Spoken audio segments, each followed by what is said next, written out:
Oke.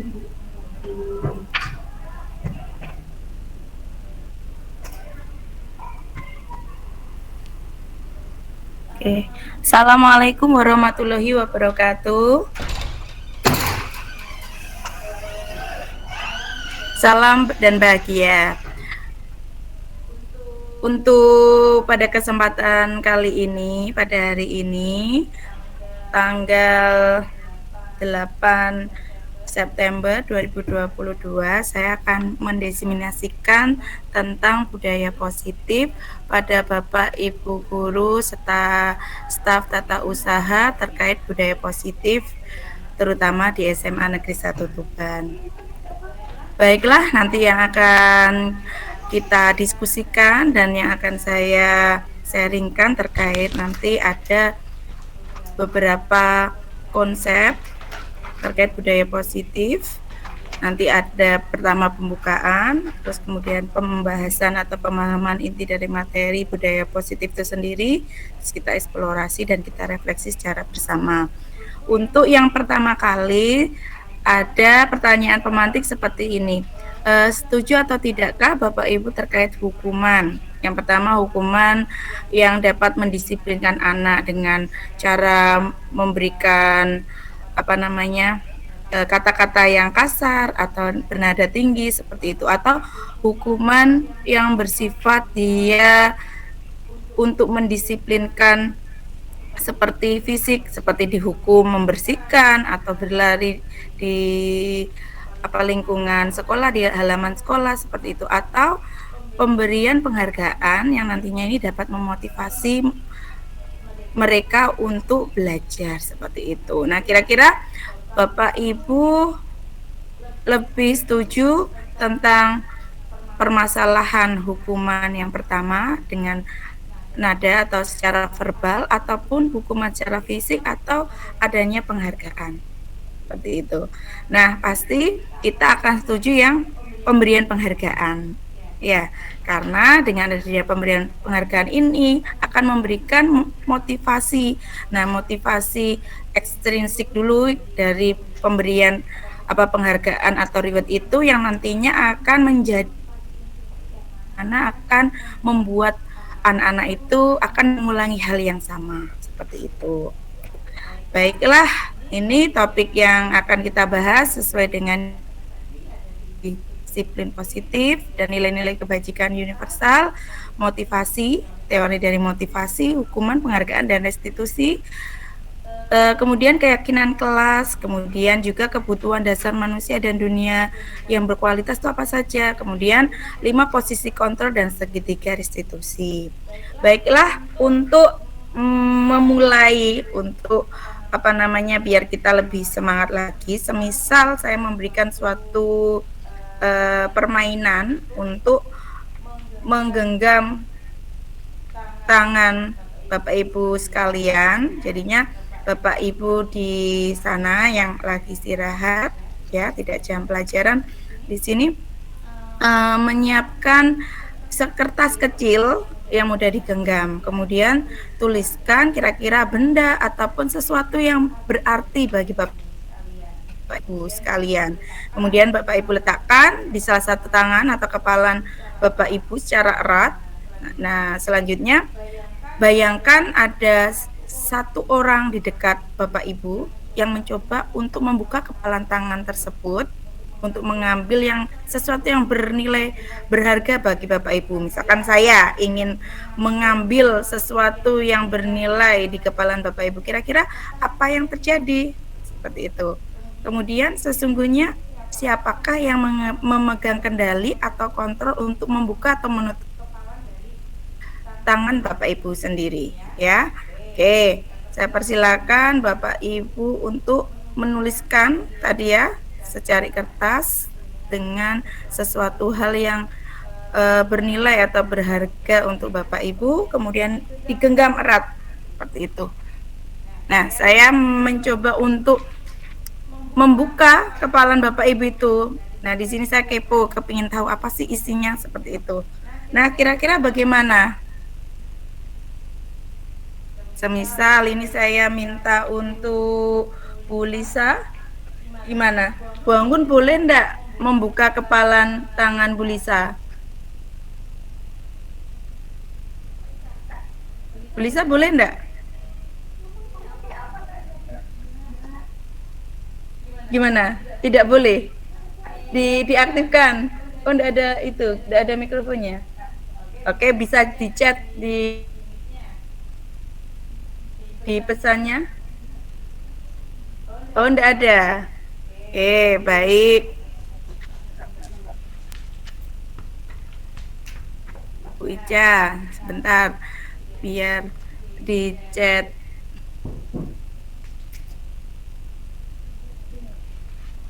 Atau kita nunggu Bu Ica, Bu Tia coba.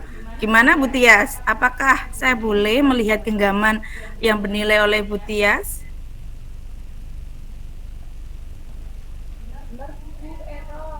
Oh iya, error. Bu Nunu, coba saya apakah boleh melihat genggaman dari Bu Nunu? Nggak boleh. Oke, kenapa kok tidak boleh? Ini saya ganti dengan perhiasan, kalung ataupun gelang milik saya seperti itu. Boleh. Boleh? Boleh. Baiklah, berarti kita boleh ataupun tidak boleh melihat kepalan tangan dari Bapak Ibu itu berarti tergantung kontrolnya siapa Bapak Ibu. Berarti. Diri sendiri. Oke, berarti diri Bapak Ibu sendiri. Maka dari itu, kita memberikan suatu kontrol ke siswa sendiri yang akan terbuka dengan kita ataupun tidak mau dengan pemberian reward ataupun hukuman ataupun perkataan dari kita seperti itu. Makanya bagaimana kita menciptakan budaya positif yang mana nanti siswa tersebut bisa nurut ke kita seperti itu. Baiklah. Nah, di sini yang perlu kita ketahui adalah terkait perubahan paradigma terkait teori kontrol. Nah, ilustrasinya seperti ini.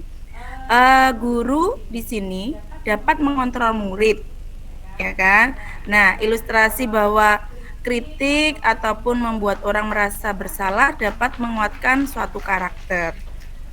Kemudian juga ilustrasi bahwa semua penguatan positif itu efektif serta bermanfaat. Dan yang terakhir, mengilustrasikan bahwa orang dewasa itu memiliki hak untuk memaksa.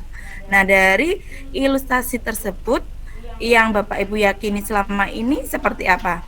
Guru mampu mengontrol murid ataupun memberikan kritikan yang dapat membuat merasa bersalah atau menguatkan positif efektif yang bermanfaat, atau orang dewasa ini memiliki hak untuk memaksa seperti itu. Kira-kira yang mana yang disebut teori kontrol? Yang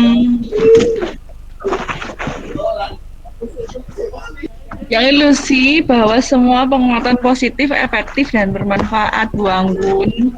Ya, baik. Seperti itu ya. Kalau mengontrol murid boleh, tetapi kan dia mengontrol muridnya ini dengan cara apa? Seperti itu.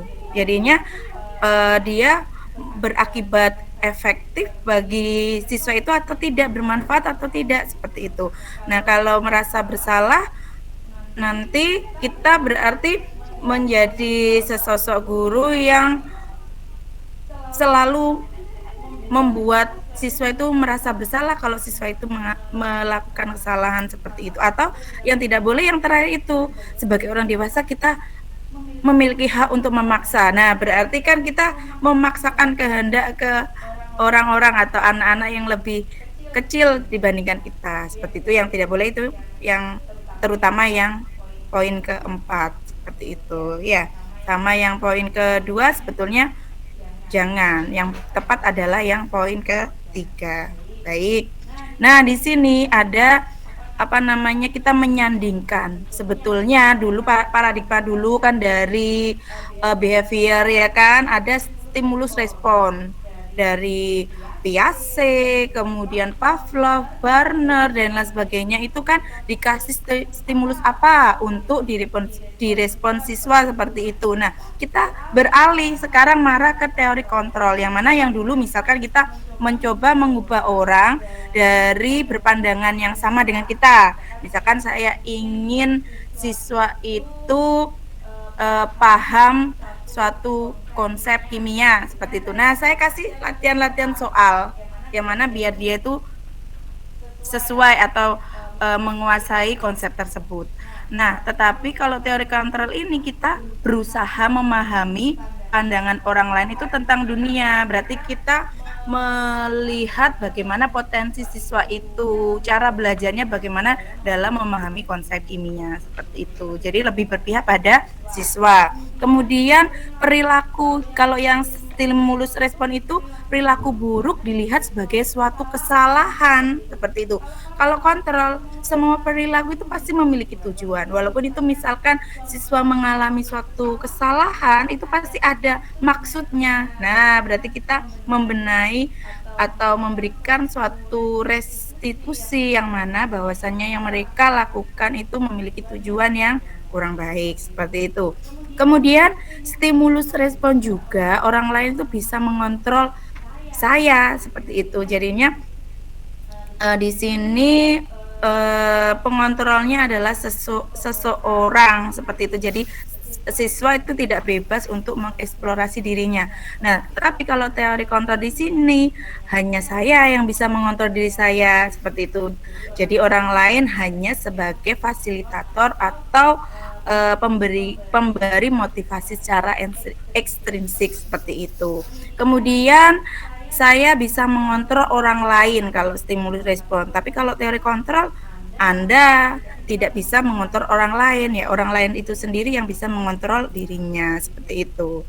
Kemudian pemaksaan, kalau di stimulus respon itu terjadi pemaksaan ada pada saat bujukan yang gagal, misalkan adanya pemaksaan tidak sesuai dengan apa yang dia inginkan seperti itu. Kalau kontrol, ya kita dengan cara berkolaborasi, kemudian konsensus untuk menciptakan pilihan-pilihan baru yang sesuai dengan siswa tersebut seperti itu, dengan tanpa paksaan seperti itu. Misalkan kalau dulu paradigma dulu kan stimulus responnya misalkan kita belajar terkait materi apa konsep kimia apa gitu ya.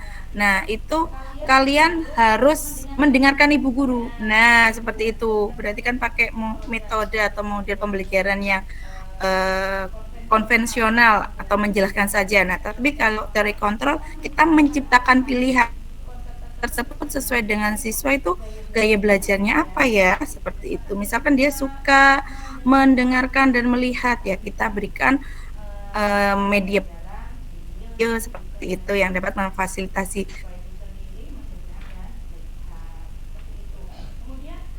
Paradigma dulu untuk stimulus respon itu model berpikirnya menang atau kalah seperti itu. Kalau dia berhasil ya menang, kalau dia tidak berhasil dianggap gagal atau kalah. Tetapi kalau teori kontrol di sini model berpikirnya menang, selalu menang karena kita berbasis berpihak pada siswa. Jadinya dalam runtutan yang dialami siswa itu, pembelajaran yang dialami siswa itu didasarkan pada potensi siswa, kemudian gaya belajar siswa yang nantinya dia tidak akan mengalami suatu kegagalan, mungkin dari suatu yang tidak sesuai dengan tujuan yang diinginkan. Nah, kita arahkan lagi, diciptakan pilihan-pilihan baru yang mana dia tidak akan merasa dirinya gagal ataupun kalah seperti itu ya. Oke, Bapak Ibu guru sekalian dan Bapak Ibu tata usaha yang mungkin ada yang ikut juga, kita makanya harus menciptakan paradigma baru, yaitu tidak lagi berkonsep stimulus respon seperti terdahulu, tapi ciptakanlah sekarang sebagai teori kontrol untuk membimbing dan memfasilitasi siswa seperti itu. Baik, untuk disiplin positif di sini, kalau menurut Dr. William Glasser di sini Anda tidak bisa mengontrol orang lain, hanya Anda yang bisa mengontrol diri Anda sendiri, seperti itu. Makanya di sini bermakna bahwa disiplin dari kontrol diri itu menggali potensi kita agar tercipta tujuan yang mulia, yaitu sesuatu yang menjadikan seseorang ingin bernilai guna atau berharga, seperti itu. Kemudian semua ini berperilaku dengan memiliki tujuan. Tujuannya tersebut akan menjadi suatu motivasi ekstrinsik ataupun intrinsik seperti itu. Nah, untuk memotivasi intrinsik ini menghindari adanya hukuman, makanya yang pertama tadi saya berikan ilustrasi kan tidak boleh memberikan hukuman berupa verbal ataupun fisik seperti itu. Serta untuk mendapatkan imbalan itu juga tidak boleh sebetulnya, karena nanti akan melakukan sesuatu hal karena adanya imbalan. Kalau tidak ada imbalan atau reward, tidak akan melakukan, kan seperti itu. Tetapi untuk tahap awalnya bisa kita lakukan motivasi ekstrinsik dulu ya. Kemudian selanjutnya akan memula masing-masing siswa kita, individu siswa ekstrinsik, sehingga nantinya akan memiliki nilai kebajikan yang universal bagi dirinya, seperti itu. Kemudian pola berpikir menang tadi, serta kolaborasi dan konsensus untuk menciptakan pilihan-pilihan baru ini kaitannya dengan 5 posisi kontrol, yang mana di sini kita biasanya sebagai guru ataupun tenaga administrasi ya, kalau ada seseorang atau siswa kita melakukan suatu kesalahan, kita memposisikan diri kita sebagai apa biasanya? Penghukumkah?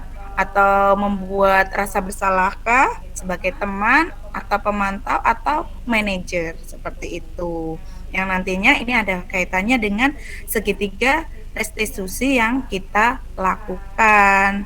Yang pertama dengan menstabilkan identitas dulu, kemudian memvalidasi kebutuhan, dan yang terakhir adalah menanyakan keyakinan kelas. Ini pun juga nantinya berhubungan dengan tadi motivasi intrinsik yang sudah diciptakan, kan akan muncul adanya nilai kebajikan universal yang nantinya dilanjutkan dengan keyakinan kelas, seperti itu. Nah, kemudian realitas dari kebutuhan kita itu berbeda-beda. Satu siswa dengan siswa yang lainnya itu berbeda, sehingga kita harus berusaha untuk memahami pandangan dari masing-masing siswa kita tentang dunia mereka, tentang apa yang mereka pikirkan.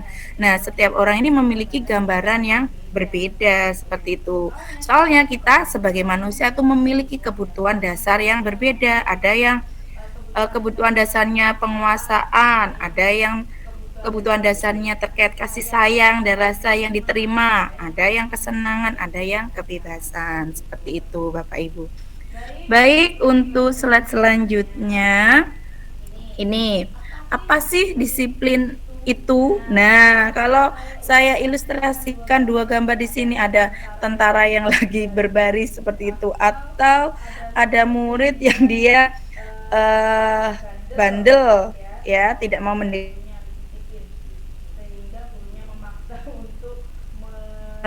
belajar dengan adanya paksaan. Nah, seperti dari ilustrasi dua gambar tersebut, apakah Anda berpikir disiplin adalah tindakan seperti gambar di atas kira-kira?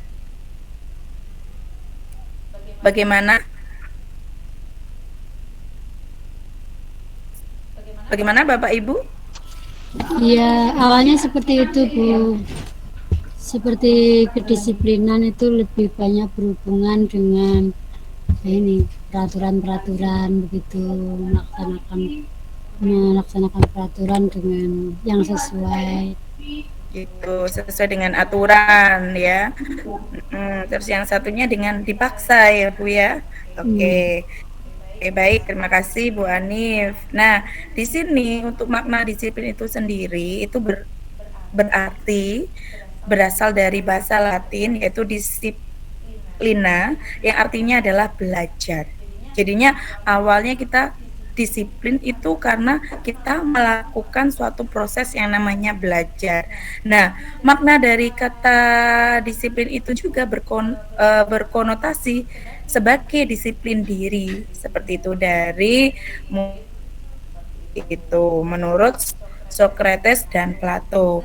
Nah, disiplin diri ini membuat orang untuk menggali potensinya seperti itu. Jadinya dari belajar dari siswa itu untuk menggali potensinya. Itu yang kita sebut dengan disiplin diri. Nah, tapi kebanyakan dari kita memaknainya berbeda.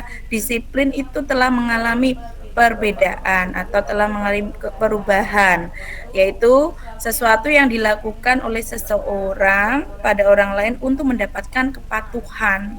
Padahal sebetulnya adalah untuk menggali potensi dirinya lewat belajar tadi, proses belajar seperti itu. Nah, kecenderungan yang pada umumnya kita lakukan itu, maka menghubungkan kata disiplin itu dengan ketidaknyamanan, kan kita harus patuh. Nah, padahal kita tidak sesuai dengan apa yang kita inginkan seperti itu. Maka awalnya bukannya kita akan menghargai adanya kedisiplinan itu karena tidak sesuai dengan apa yang kita lakukan, kita jadi tidak patuh dan juga tidak mencapai suatu tujuan yang diinginkan itu, tujuan mulia seperti itu ya. Karena sebetulnya disiplin itu adalah suatu proses belajar untuk menggali potensi dari diri seseorang seperti itu. Jadinya makanya dengan adanya dua ilustrasi gambar tersebut, nah itu mencerminkan disiplin atau tidak kan Bapak Ibu, karena adanya keharusan untuk kepatuhan seperti itu. Padahal sejatinya kita akan membelajarkan siswa untuk menggali potensi dirinya seperti itu. Nah, selanjutnya adalah nilai-nilai kebajikan universal. Sebelum tadi ke keyakinan kelas ya. Sebetulnya nilai-nilai kebajikan universal itu apa? Nilai-nilai kebajikan universal itu dapat diartikan sebagai sifat-sifat positif dari manusia yang merupakan tujuan mulia yang ingin dicapai setiap individu. Nah, nilai-nilai tersebut bersifat universal atau umum. Jadinya bisa lintas suku, budaya, agama, sosial, budaya, dan latar belakang seperti itu. Nah, setiap perilaku atau perubahan itu memiliki tujuan tertentu seperti itu. Dengan mengkaitkan nilai-nilai kebajikan yang diyakini seseorang, maka motivasi intrinsiknya akan terbangun. Berarti awal kali untuk membangun dari motivasi intrinsik kan ekstrinsik. Nah, akan kita pola menjadi suatu nilai kebajikan yang mana ini nanti akan diyakini oleh siswa kita untuk menjadikan motivasi intrinsik buat mereka seperti itu ya. Baiklah. Nah, untuk selanjutnya dari motivasi intrinsik tersebut akan menggerakkan motivasi di dalam dirinya untuk mencapai tujuan yang ingin didapatkan oleh siswa kita, itu tujuan mulia yang diinginkan seperti itu. Nah, dari nilai-nilai kebajikan yang diinginkan itu, yang ingin dicapai itu oleh setiap anak di Indonesia, kita kenal dengan profil pelajar Pancasila ya, yang terdiri dari beriman dan bertakwa kepada Tuhan Yang Maha Esa dan berakhlak mulia, kemudian mandiri, kemudian bernalar kritis, berbineka tunggal berkebinekaan global, bergotong royong dan kreatif. Nah, yang kita sudah pernah implementasikan di SMA 1 yaitu tepuk P5 ya kan Bapak Ibu. Nah, itu bisa nanti sembari kita refresh lagi ya sebagai ice breaking. Tadi sudah saya jelaskan, bisa kita praktekkan tepuk P5-nya ya dengan nada apa kemarin ya Bapak Ibu? Dengan nada itu lagu becak-becak ya. Oke, baiklah.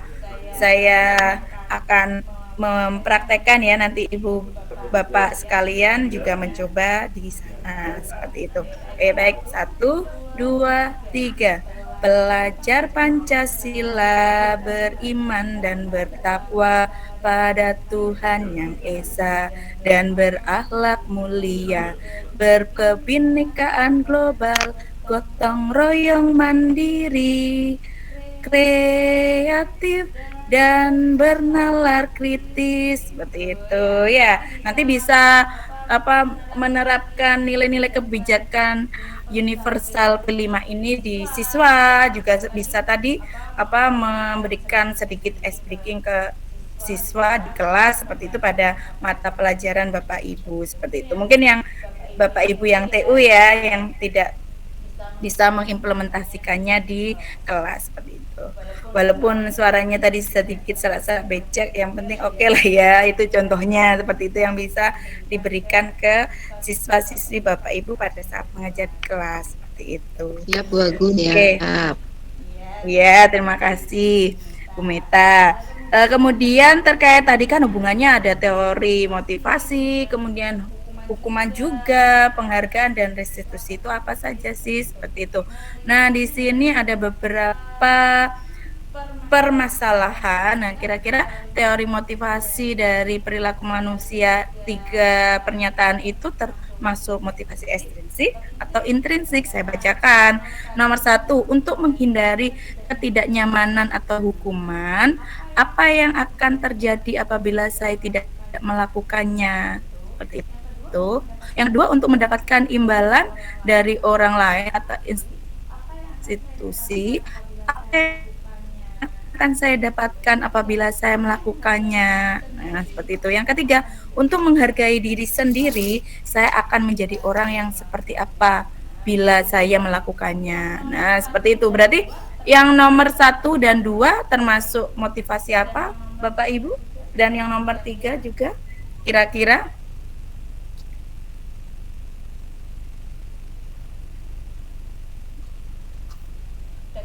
Bagaimana, Bapak Ibu? Nomor 2, saya Nomor yang nomor 2, motivasi intrinsik. Nomor 2 motivasi intrinsik. Oh, yang 3, baik. Berarti 1, 2 itu tinggal ekstrinsik, Bu. Berarti yang 1 dan 2 adalah motivasi eksternal atau ekstrinsik ya. Kemudian yang ketiga motivasi internal atau intrinsik. Ya. Nah, tadi berarti karena adanya dia takut dihukum, berarti kan adanya ketidaknyamanan. Yang poin pertama, pernyataan pertama, makanya dia melakukan sesuai dengan aturan. Nah, itu kan dari luar seperti itu, karena takut dihukum. Kalau yang kedua itu mendapatkan reward, imbalan. Nah, itu untuk memotivasi dia untuk melakukan hal yang sama. Nah, itu motivasi ekstrinsik atau eksternal. Nah, kalau yang nomor 3, dia menghargai dirinya sendiri, berarti atas kemauan dirinya untuk menjadi seseorang ya yang diinginkan seperti itu. Baik, terima kasih Bu Meta. Bagus sekali. Nah, menurut Ki Hajar Dewantoro, merdeka itu berarti tidak hanya terlepas dari perintah, ya kan, tetapi juga cakap untuk membuat atau cakap untuk buat memerintah diri sendiri, berarti atas kemauan sendiri. Nah, inilah yang disebut dengan kontrol diri itu. Jadi siswa itu mengontrol dirinya untuk melakukan sesuatu sesuai dengan apa yang dia kehendaki berdasarkan dengan tujuan, seperti itu. Nah, selanjutnya terkait restitusi, ya kan, tadi ada hubungannya apa tentang teori kontrol terus restitusi itu. Nah, restitusi itu Bapak Ibu sekalian itu berhubungan dengan proses menciptakan kondisi bagi murid untuk memperbaiki kesalahan mereka. Seperti itu. Jika murid kita melakukan suatu kondisi yang salah, ya kan, nah kita menciptakan kondisi untuk memperbaikinya bagaimana. Nah, ini nanti berhubungan dengan kita dalam memposisikan diri kita seperti itu. Sehingga mereka bisa kembali pada kelompok mereka dengan karakter yang lebih kuat atau yang baik seperti itu, yang sesuai dengan apa yang kita inginkan seperti itu. Nah, restitusi juga merupakan suatu proses kolaboratif ya yang mengajarkan murid untuk mencari solusi mereka sendiri, seperti itu. Jadi kita merestitusi ini tidak langsung menunjukkan kamu salah, kamu harus berbuat seperti ini, tetapi dengan berkolaborasi dengan mereka, menggiring mereka untuk mencari solusi mereka sendiri, seperti itu, membantu mereka berpikir tentang orang seperti apa yang mereka inginkan atau yang mereka tuju, ya, tujuan mulia itu, dan bagaimana cara mereka untuk melakukan seperti orang yang dia inginkan atau fitur yang dia ingin tuju itu, seperti itu. Baik, di sini selanjutnya ada 9 ciri-ciri restitusi. Ya, yang pertama, bukan untuk menebus kesalahan, namun untuk belajar dari kesalahan, seperti itu. Maka dari itu kita tidak, maksudnya memberikan restitusi ini tidak bermaksud untuk memberikan hukuman seperti itu, tidak, tetapi untuk pembelajaran dari apa yang sudah mereka perbuat, seperti itu. Kemudian untuk memperbaiki hubungan juga, mungkin dengan kesalahan itu dia lakukan pada diri kita sebagai guru atau tata usaha, ya, kalau pada saat berhubungan dengan Bapak Ibu tata usaha, atau dengan temannya, seperti itu, atau dengan aturan yang ada di sekolah, seperti itu. Kemudian di sini juga restitusi itu berupa tawaran, bukan paksaan yang mengharuskan mereka melakukan sesuatu yang kita inginkan, seperti itu, atau yang sesuatu yang sesuai itu seperti ini kita tunjukkan, seperti itu tidak, tetapi tawaran solusi mereka ingin memperbaikinya dengan cara apa, nah kita berikan tawaran. Kemudian juga menuntun untuk melihat ke dalam diri kita, seperti itu, ke dalam dirinya, seperti itu, menuntun untuk melihat ke dalam dirinya. Kemudian restitusi itu juga berhubungan dengan restitusi diri, yang mana mereka memiliki cara-cara yang paling baik, seperti itu. Kemudian yang keenam, mencari kebutuhan dasar. Sebetulnya mereka melakukan suatu kesalahan itu karena ada kebutuhan dasar apa yang tidak terpenuhi, seperti itu. Kemudian yang ketujuh, fokus pada karakter bukan tindakan. Kita menciptakan karakter yang bernilai kebajikan universal tadi, ya, bukan berupa tindakannya sudah baik atau tidak, seperti itu. Kemudian yang kedelapan, fokus pada solusi yang penting. Jadi mereka atau siswa kita melakukan suatu kesalahan, terus cara mengatasinya bagaimana, dengan tawaran kepada mereka sendiri untuk menyelesaikannya dengan bimbingan kita, seperti itu. Kemudian juga mengembalikan murid yang berbuat salah itu pada kelompoknya. Setelah selesai, ya, kita peroleh solusinya, kita kembalikan murid yang berbuat salah itu pada kelompoknya, nantinya bisa kembali lagi netral seperti biasanya dan memiliki nilai kebajikan yang lebih baik dari sebelum kita lakukan restitusi, seperti itu. Kemudian di pembahasan selanjutnya ada yang namanya keyakinan kelas. Nah, di sini mengapa tidak peraturan saja, tetapi berupa keyakinan kelas. Nah, misalkan kan sudah ada itu peraturan sekolah terkait tata tertib sekolah, kenapa harus adanya keyakinan kelas? Nah, di sini terkait beberapa pertanyaan ilustrasi, misalkan seperti ini. Mengapa kita memiliki peraturan harus menggunakan helm bila mengendarai kendaraan roda 2? Mengapa kita memiliki peraturan 3M, menggunakan masker, mencuci tangan, berjarak 1,5 meter? Mengapa kita memiliki peraturan harus datang tepat waktu pada saat mengikuti pelatihan atau pada saat datang di kelas, seperti itu. Nah, untuk mendukung suatu motivasi intrinsik, ya, maka kita kembalikan ke nilai-nilai kebajikan itu melalui keyakinan-keyakinan yang lebih menggerakkan seseorang dibandingkan mengikuti serangkaian peraturan-peraturan kita seperti itu. Jadi kita kembalikan lagi, kira-kira kenapa kita harus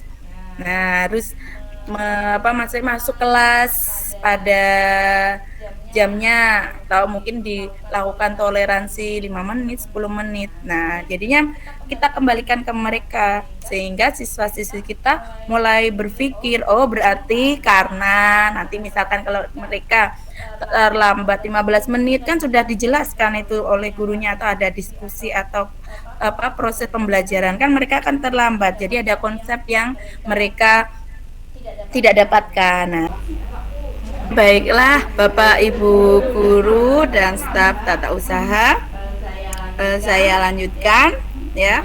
Jadinya kita penting sekali mempunyai keyakinan kelas. Jadinya dengan adanya keyakinan kelas secara otomatis juga itu akan membuat atau peraturan-peraturan yang kita buat itu akan terlaksana dengan sendirinya juga, seperti dengan tanpa adanya paksaan seperti itu.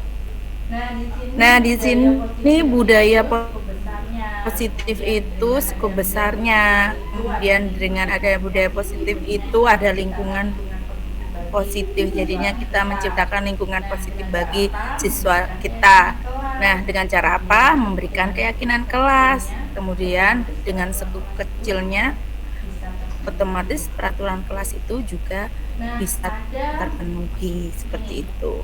Nah, ada ini poster ya atau gambar di sini. Manakah yang merupakan keyakinan kelas dan kira-kira mengapa sebagai keyakinan kelas seperti itu? Yang sebelah kanan kesepakatan kelas. Kami guru dan murid yang saling menyayangi, kami murid yang semangat belajar, kami murid yang peduli dengan teman. Yang sebelah kiri kesepakatan kelas, datang tepat waktu, mengucapkan salam, menjaga kebersihan sekolah, berdoa sebelum dan sesudah kegiatan, aktif dalam pembelajaran dan tertib. Kira-kira yang mana Bapak Ibu dari kedua poster tersebut yang merupakan keyakinan kelas? Yang kiri atau kanan?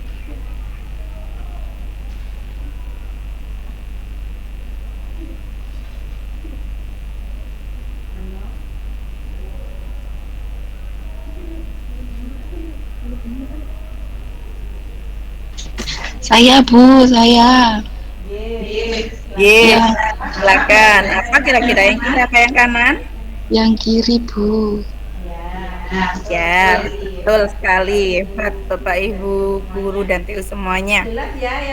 Jelas ya yang kiri, yang kanan masa kesepakatan kelas pernyataannya seperti itu, saling menyayangi, kemudian bersemangat belajar, kemudian peduli dengan teman. Itu kan apa ya? Istilahnya kata-kata ini persuasif, saling menyayangi gitu. Ayo semangat kan gitu. Bukan kesepakatan kelas ya, yang dimaksud kesepakatan kelas ya itu tepat waktu, kemudian mengucapkan salam sebelum masuk kelas, kemudian menjaga kebersihan sekolah, berdoa sebelum dan sesudah kegiatan, aktif dalam pembelajaran serta tertib.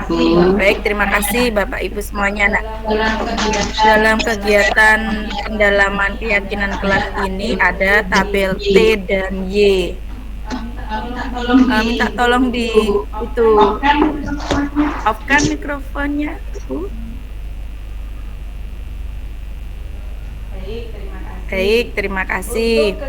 Untuk kegiatan dalam keyakinan kelas ini, untuk mempermudah kita ya, kita bisa membuat namanya tabel T dan Y.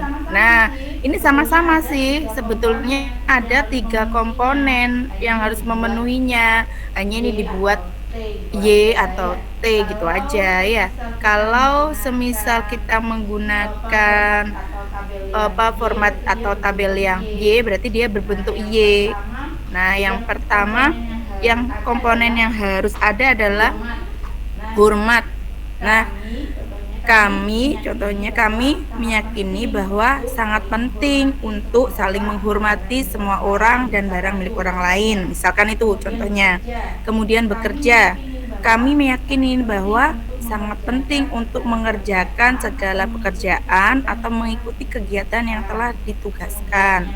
Kemudian yang komponen ketiga, diterima dan dimiliki. Kami meyakini bahwa sangat penting untuk merasa diterima pada suatu kelompok dan saling peduli satu dengan yang lainnya. Nah, seperti itu. Jadinya di di tabel Y itu ada terdengar, terlihat, terus berperilaku. Nah, itu diisikan di sana terkait hormat, kemudian bekerja, semisal atau diterima. Contohnya seperti itu. Kalau mau dibuat tabel T juga boleh seperti itu ya.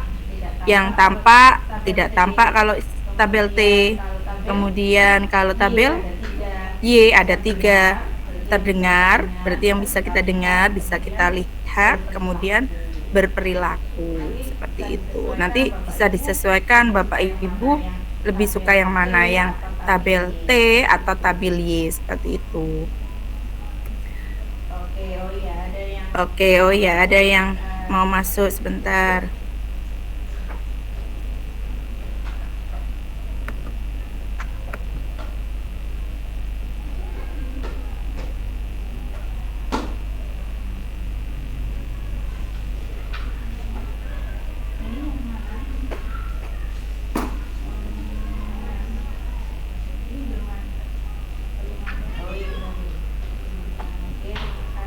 Ini yang mana? Terima kasih, Bu Tia. Silakan bergabung. Ini menyempatkan ya waktu istirahat tidak mengajar Ibu Bapak. Terima kasih sudah dibantu.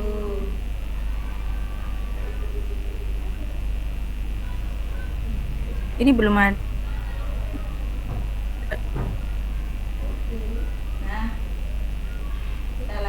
Belum ada. Oh, ini baru. Izinkan. Oke. Terima kasih. Halo, terima kasih Bu Tia. Silakan bergabung. Ini menyempatkan ya waktu istirahat tidak mengajar Ibu Bapak. Terima kasih sudah dibantu.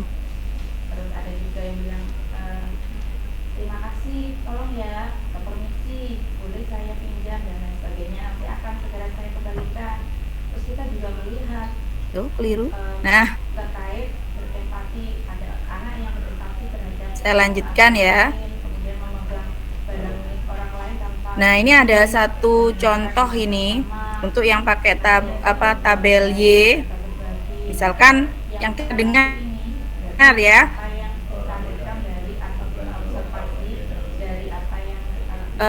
Satu orang ada yang berbicara, ayo saya bantu, atau kita bisa selesaikan ini bersama-sama. Terus ada juga yang bilang terima kasih, tolong ya, atau permisi, boleh saya pinjam, dan lain sebagainya, nanti akan segera saya kembalikan. Terus kita juga melihat terkait berempati, ada anak yang berempati terhadap perasaan orang lain, kemudian memegang barang milik orang lain tanpa izin, mendengarkan dengan seksama, senantiasa berbuat baik atau berbagi. Nah, yang perilaku ini berarti yang apa yang kita rekam dari atau kita observasi dari apa yang mereka lakukan. Misalkan tersenyum ramah, memberikan salam hormat, kemudian memberikan ruang bekerja, kemudian postur tubuhnya juga tenang. Nah, seperti itu. Jadi apa yang kita dengar, kita lihat, dan kita observasi dari perilaku siswa kita. Kalau tabel T hanya ada tampak dan tidak tampak saja. Contohnya yaitu datang tepat waktu atau sering terlambat. Kemudian juga yang nampak adalah mungkin atau yang tidak tampak acuh, berarti seperti itu. Mengembalikan barang teman-teman yang telah dipinjam dengan mengucapkan terima kasih. Yang tidak tampak tidak seperti itu. Itu terkait hormat. Kemudian untuk yang terkait bekerja, misalkan tekun bekerja dan menyimak guru, yang terlihat, yang tidak terlihat berarti acuh, seperti itu. Kemudian yang terlihat juga mungkin menyerahkan tugasnya tepat waktu, yang tidak terlihat tugas tidak diberikan, seperti itu. Tidak ingin menganalisisnya menggunakan tabel Y atau tabel T, seperti itu. Nah, di sini ada perbedaan terkait peraturan dan keyakinan kelas. Untuk peraturan itu sendiri, nah selalu, misalkan contohnya, selalu kembalikan buku ke teman. Nah, adanya keyakinan kelas berarti kita buat tanggung jawab, misalkan tanggung jawab dalam mengembalikan buku, seperti itu. Kemudian peraturannya misalkan dilarang mengganggu orang lain, berarti kita rubah konteksnya keyakinan kelas sebagai menghormati orang lain, seperti itu. Misalkan hadir, kalau peraturan itu kita tetapkan sebagai hadir di sekolah atau di kelas 15 menit sebelum pembelajaran dimulai, berwaktu, seperti itu. Kemudian dilarang melakukan kekerasan, misalkan berarti ini saling menghargai atau menghormati orang lain, seperti itu. Kemudian dilarang menggunakan narkoba, berarti keyakinan kelas, seperti itu ya Bapak Ibu. Kemudian peraturannya semisal bergantian atau menunggu giliran, nah, berarti ini harus bersabar, seperti itu. Kemudian keyakinan kelasnya untuk saling menjaga kesehatan kita, maka kita harus menggunakan masker, seperti itu. Jangan berlari di kelas atau koridor, misal seperti itu, berarti kita harus menjaga keamanan dan keselamatan bersama. Menurut Alfikon, saya lanjutkan ya, untuk di sini dihukum oleh penghargaan. Jadinya penghargaan itu kadang juga bisa memberikan motivasi hal yang dilakukan itu, tapi juga ini bisa untuk ternyata juga penghargaan ini bisa menjadikan suatu pengaruh jangka pendek dan jangka panjang. Nah, di sini misalkan pengaruh dari penghargaan, misalkan dia melakukan sesuatu hal, dikasih reward atau penghargaan, nah ini akan melakukan hal yang sama. Nah, ini bisa saja dia melakukan hal yang samanya itu dalam jangka waktu yang lama atau panjang, atau hanya sebentar, hanya pada saat dia dikasih reward itu saja. Nah, yang poin kedua terkait penghargaan menghukum. Jadinya penghargaan tersebut bisa saja bisa menghukum dirinya, seperti itu.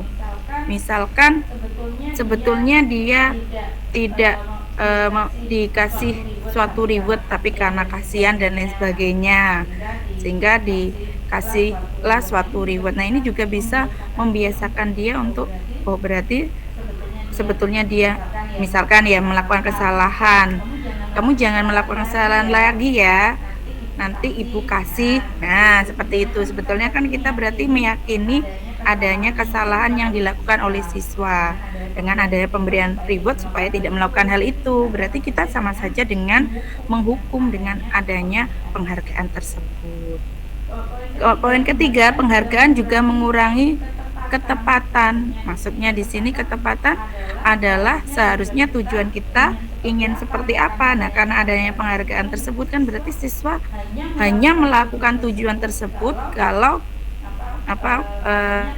adanya reward, seperti itu. Kemudian juga di sini ketepatan di sini berarti kan siswa tepat pemberian reward tersebut kadang tidak sesuai atau ketepatannya kurang, seperti itu. Semisal yang kita berikan reward adalah karena apa yang dia lakukan atau yang dia kerjakan, seperti itu. Nah, padahal tanpa adanya reward atau pemberian penghargaan itu, dia sudah otomatis mengerjakan, seperti itu. Kemudian yang poin keempat adalah penghargaan tidak efektif. Nah, tidak efektifnya misalkan kita berikan ucapan terima kasih. Nah, seperti itu kan sudah cukup. Ya, terima kasih sudah mau maju untuk membahas soal ini, seperti itu. Nah, kita berbuat sesuatu, memberikan penghargaan yang tidak efektif berlebihan, nanti akan dikasih tambahan nilai dan lain sebagainya, kan seperti itu. Nah, itu kurang efektif seperti itu karena adanya poin reward nilai itu kan nanti akan tidak membuat ke stabilitas pembelajaran itu akan terganggu seperti itu karena saya maju karena nanti biar dapat reward nilainya ditambah dan lain sebagainya seperti itu. Kemudian penghargaan juga akan merusak hubungan. Misalkan jika tidak dikasih penghargaan, ya sudah saya tidak akan melakukan hal yang lainnya karena biasanya dikasih penghargaan seperti ini kok tidak seperti itu, atau penghargaan tersebut juga akan menurunkan kualitas. Nah, secara otomatis dia melakukan hal itu atas tujuan adanya diberikan reward, berarti kan tidak sungguh-sungguh melakukan sesuai tujuan yang ingin kita lakukan seperti itu, yang akan kita tujuan yang kita maksudkan seperti itu. Kemudian yang ketujuh, penghargaan akan mematikan kreativitas. Nah, di sini misalkan kita lakukan suatu penghargaan kan sesuai dengan kriteria kita, maka akan mematikan kreativitas siswa. Misalkan ingin membuat suatu laporannya itu berupa video, tetapi kita mematok nanti kalau yang melaporkannya bisa membuat poster yang bagus dan indah akan ibu kasih reward seperti itu. Nah, padahal kan dia keinginan dan kemauannya mau yang lainnya yang sesuai dengan kemampuan dan potensinya. Nah, karena adanya kita patoki akan dikasih penghargaan jika sesuai dengan apa yang kita inginkan, maka akan juga mematikan suatu kreativitas dari siswa itu sendiri. Atau poin yang terakhir, yaitu penghargaan akan mengurangi motivasi intrinsik. Nah, ini sebetulnya jadinya final dari semua yang penghargaan yang kurang efektif itu adalah ini, yaitu adanya penghargaan itu karena ingin reward, adanya apa yang dilakukan oleh siswa dengan baik itu karena adanya reward, bukan karena yang diinginkan atau potensi yang dimiliki. Jadinya hanya untuk mencari reward. Nah, nantinya ini akan terputus. Memang dia reward itu akan menjadi motivasi eksternal, tetapi tidak akan dilanjutkan ke motivasi intrinsiknya karena tujuannya dia sudah berbeda, mendapatkan reward saja, tidak berusaha untuk melakukan sesuatu yang dia inginkan sebagai kontrolnya dia, seperti itu. Ya, selanjutnya adalah hukuman atau konsekuensi. Nah, di sini ada tindakan-tindakan guru. Nah, kira-kira itu sebagai hukuman atau konsekuensi. Nah, seperti itu. Nanti ini kita diskusikan bersama. Yang pertama, mencatat 100 kali di dalam buku kalimat saya tidak akan terlambat lagi karena terlambat ke sekolah. Nah, ini suatu hukuman atau konsekuensi seperti itu, sebagai hukuman ya kalau ini. Kemudian berlari mengelilingi lapangan basket 2 kali karena terlambat hadir di sekolah. Nah, ini juga contoh hukuman. Nah, kemudian murid diminta untuk push up 15 kali karena tidak menggunakan masker ke sekolah.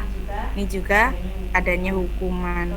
Kemudian menggantikan kertas tugas teman yang telah dicoret-coret. Nah, berarti kan tidak adanya hukuman, tetapi dia diarahkan atau difasilitasi untuk menyelesaikan apa yang dilakukan kesalahannya, untuk kita beri arahan untuk solusinya, yaitu untuk menggantikan kertas teman yang sudah dicoret-coret. Berarti ini termasuk contoh dari konsekuensi, Bapak Ibu. Kemudian membersihkan tumpahan air di meja tulis karena tersenggol pada saat belajar. Ini juga konsekuensi. Jadi terlihat jelas ya adanya hukuman atau konsekuensi itu yang mana. Kemudian murid disuruh untuk mengenakan sepatu seharian di sekolah karena tidak mengenakan sepatu hitam. Murid disuruh untuk mengenakan sepatu seharian. Oh, itu ada tipe ya. Murid disuruh untuk tidak mengenakan sepatu seharian di sekolah karena tidak mengenakan sepatu hitam. Nah, berarti kan suatu hukuman kan konsekuensi seperti itu. Kemudian lari mengelilingi lapangan basket 2 kali karena terlambat, ini juga hukuman. Nah, dari adanya tindakan yang dilakukan guru ini terkait hukuman dan konsekuensi, maka kita dapat jabarkan apa sih perbedaan antara hukuman dan konsekuensi. Nah, hukuman di sini kalau hukuman itu sesuatu yang menyakitkan harus terjadi seperti itu. Tapi kalau konsekuensi sesuatu yang harus terjadi gitu, dan tidak merugikan atau menyakitkan seseorang, atau di sini objeknya adalah siswa kita. Kemudian membuat anak sakit secara fisik ataupun hati, ya tadi dari verbal kan berarti hati ya. Kemudian fisik juga tadi disuruh berlari-lari semisal itu untuk jangka waktu yang lama. Tetapi kalau konsekuensi membuat anak itu merasa tidak nyaman, tapi pada saat itu saja kan disuruh untuk misalkan ayo diganti kertas bukunya temannya seperti itu. Mungkin dia tidak ikhlas gitu, tidak mau, tapi kan hanya itu saja. Tetapi kalau dikasih suatu hukuman menulis, nah sudah capek fisik, dia juga dongkol kan seperti itu, hatinya kan merasa marah sekali, dan juga itu akan menjadi suatu pengalaman buruk atau yang pengalaman yang kurang baik pada siswa, dan itu berakibat jangka waktu yang lama atau long term memory seperti itu. Kemudian hukuman juga bersifat memaksa, tapi kalau konsekuensi kita lakukan stimulus, kemudian dia akan melakukan tanggapan seperti itu. Kemudian mendorong anak juga menyakiti dirinya sendiri. Kalau konsekuensi tidak, dia hanya mendorong anak agar mudah untuk menyesuaikan dirinya sendiri. Kemudian hukuman juga konsep diri yang buruk. Kalau konsekuensi konsep diri yang baik. Kemudian hukuman di sini anak belajar untuk menyembunyikan kesalahan. Kalau konsekuensi anak belajar untuk mematuhi peraturan seperti itu. Kemudian hukuman ini bisa berupa marah, rasa bersalah, kemudian dipermalukan juga, merasa tidak dihargai seperti itu. Kalau konsekuensi kehilangan hak, tetapi ini bisa membuat dia merasa nyaman seperti itu. Kemudian diasingkan misal, tapi hanya untuk sementara seperti itu, untuk perbaikan dirinya.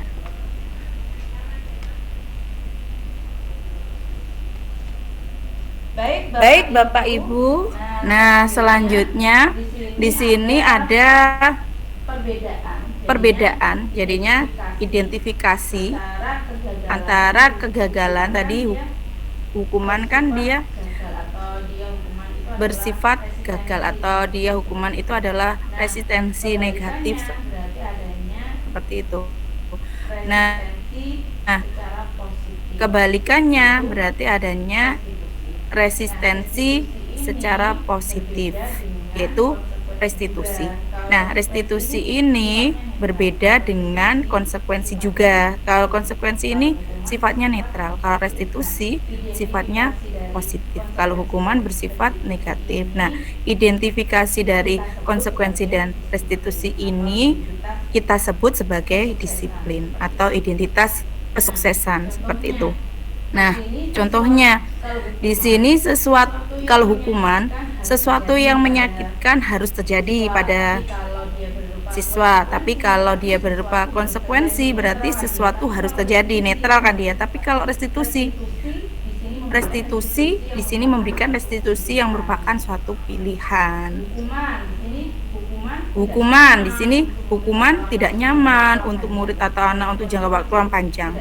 Konsekuensi tidak nyamannya dalam waktu yang pendek. Tapi kalau restitusi adanya penguatan, jadinya memberikan penguatan untuk murid dalam jangka waktu yang panjang seperti itu. Kemudian korban mendapatkan keadilan kalau hukuman, tapi kalau konsekuensi korban bisa saja diabaikan. Tapi kalau restitusi korban mendapatkan ganti seperti itu. Kalau hukuman murid akan tersakiti, kalau konsekuensi murid dibuat tidak nyaman. Kalau restitusi murid mendapatkan penguatan. Jadi yang membedakan seperti itu. Selanjutnya, perilaku pasif dan agresif akan meningkat. Tapi kalau konsekuensi sifatnya netral, dia akan menguatkan hanya bertahan dalam jangka waktu yang pendek. Tapi kalau restitusi, masalahnya akan terpecahkan, akan ada solusinya. Kemudian untuk hukuman, sistem tidak akan berjalan bila murid tidak takut. Tapi kalau konsekuensi memerlukan monitoring dan supervisi yang terus-menerus dari guru.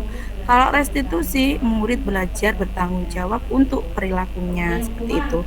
Kemudian hukuman berlaku hanya pada sebuah institusi, tidak berlanjut pada kehidupan yang nyata karena tidak sesuai dengan aturan. Nah, berarti kan hanya lingkup atau skup tersebut saja. Kalau konsekuensi akan membantu penerapan mengikuti peraturan dalam masyarakat. Restitusi berfokus pada pemecahan masalah dalam jangka waktu yang panjang. Kalau hukuman itu sendiri adalah peraturannya adalah apa dan kamu harus apa. Nah, seperti itu. Kalau konsekuensi, pernyataannya apa peraturannya, mampukah kamu melakukannya, dan terima kasih, seperti itu. Dia lebih bersifat netral ya memang. Kalau restitusi, apa yang kamu yakini, apa yang bisa kamu lakukan untuk memperbaiki masalah ini. Nah, jadinya memang berfokus pada pemecahan suatu masalah. Dan yang terakhir, biasanya kalau dengan adanya hukuman, siswa itu akan membenci peraturan itu sendiri. Tetapi kalau konsekuensi akan lebih menghormati peraturan. Tapi kalau restitusi, dia akan menghormati dirinya sendiri dan orang lain, tidak peraturan, karena atas keinginan diri sendiri, seperti itu. Nah, di sini Gosen juga menyatakan bahwasanya hukuman itu memang berhasil pada orang-orang yang sukses karena mereka dapat menyerapnya dan memaafkan si penghukum.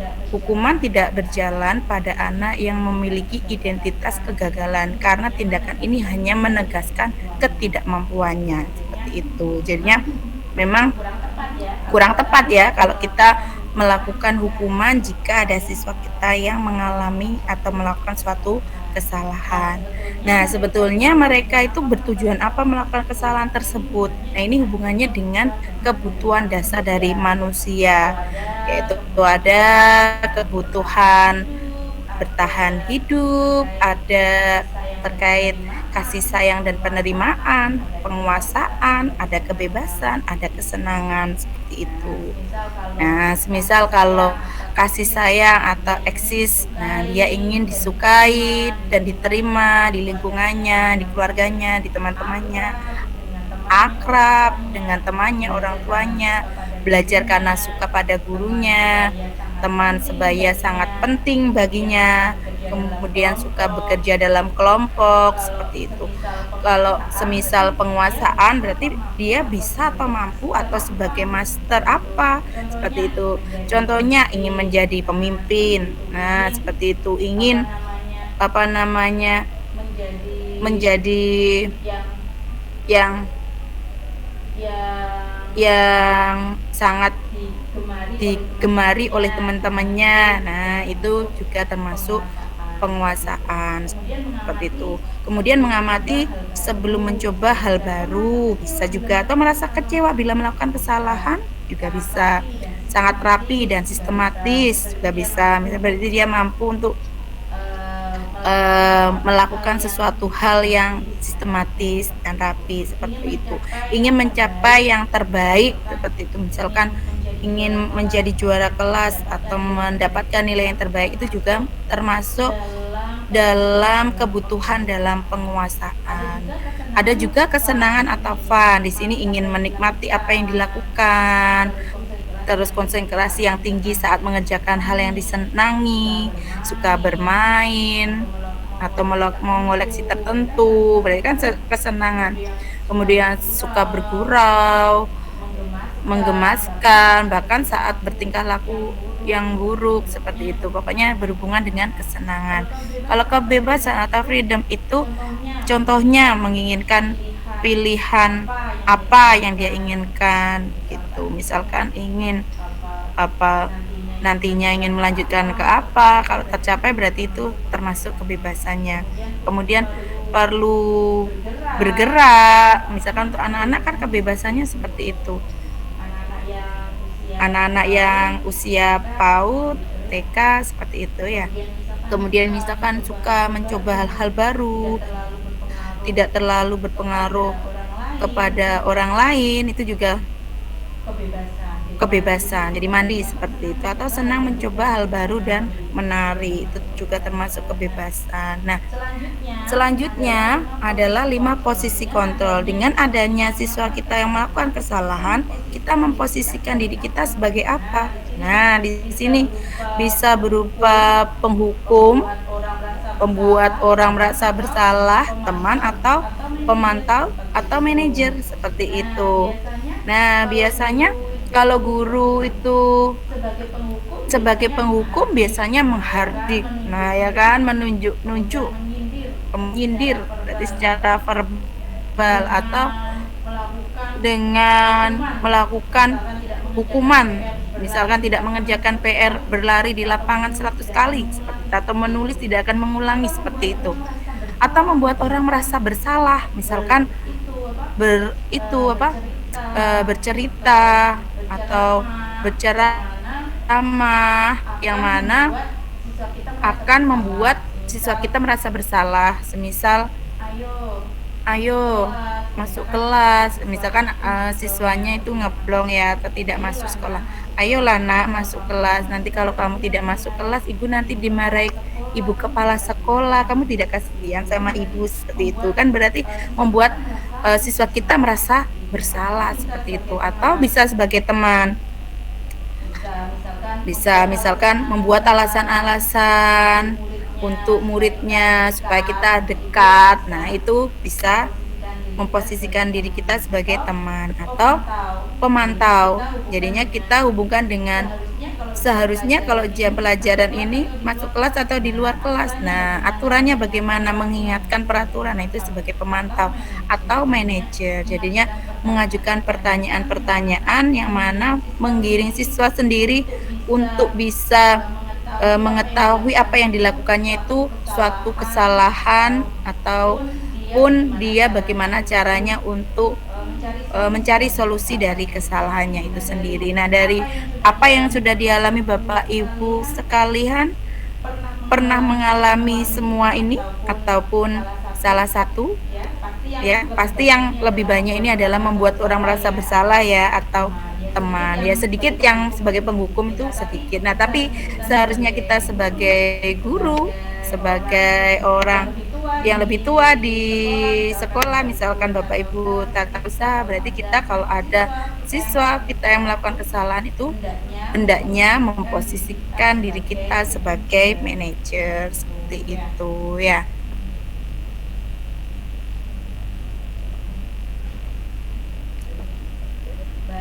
Baik, selanjutnya adalah segitiga restitusi. Nah, bagaimana cara kita mengimplementasikan dari segitiga restitusi ini ya? Yang pertama kita menstabilkan, yang pertama memvalidasi dulu kebutuhan, baru menstabilkan identitas, dan yang terakhir adalah menanyakan keyakinan.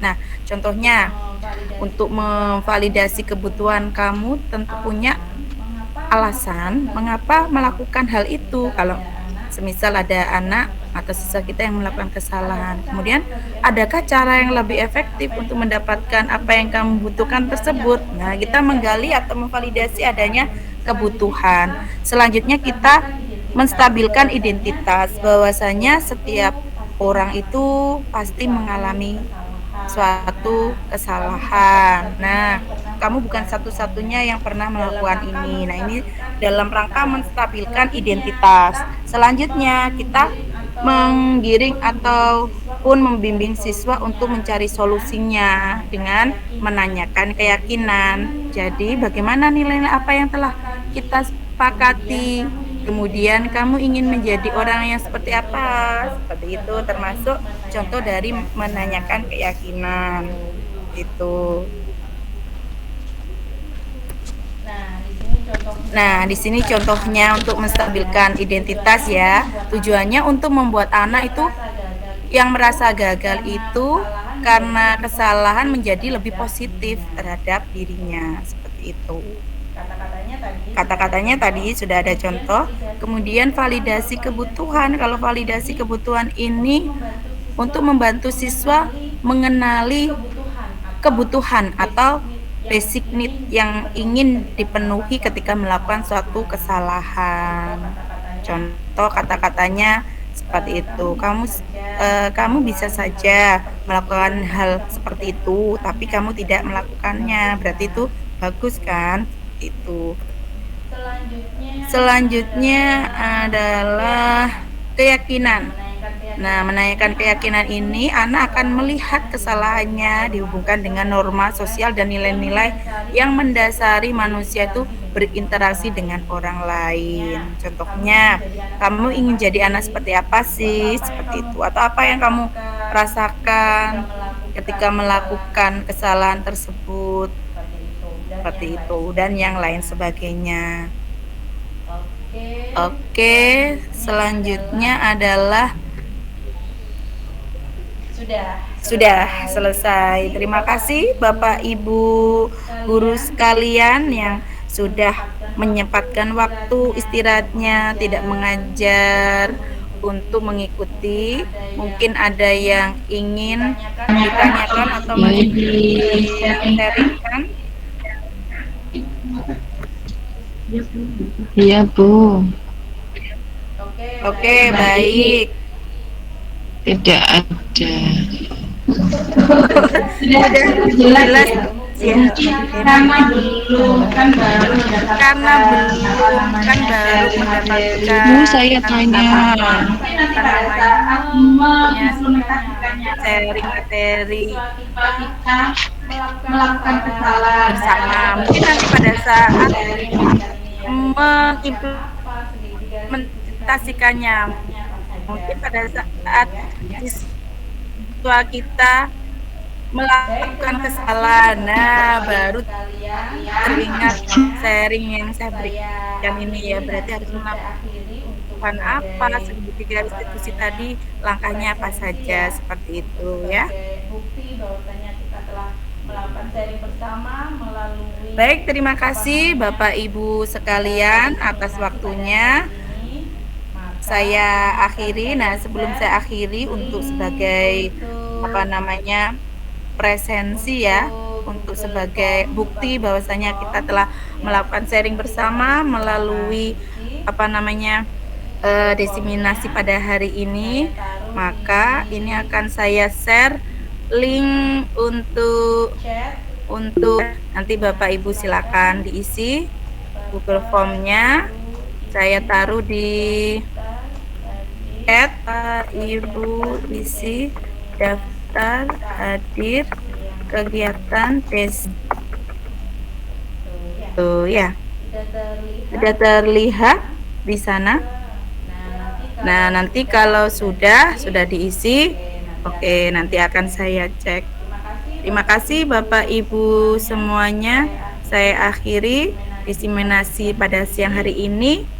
Tetap semangat, tetap sehat, dan selalu bahagia. Saya akhiri. Wassalamualaikum warahmatullahi wabarakatuh.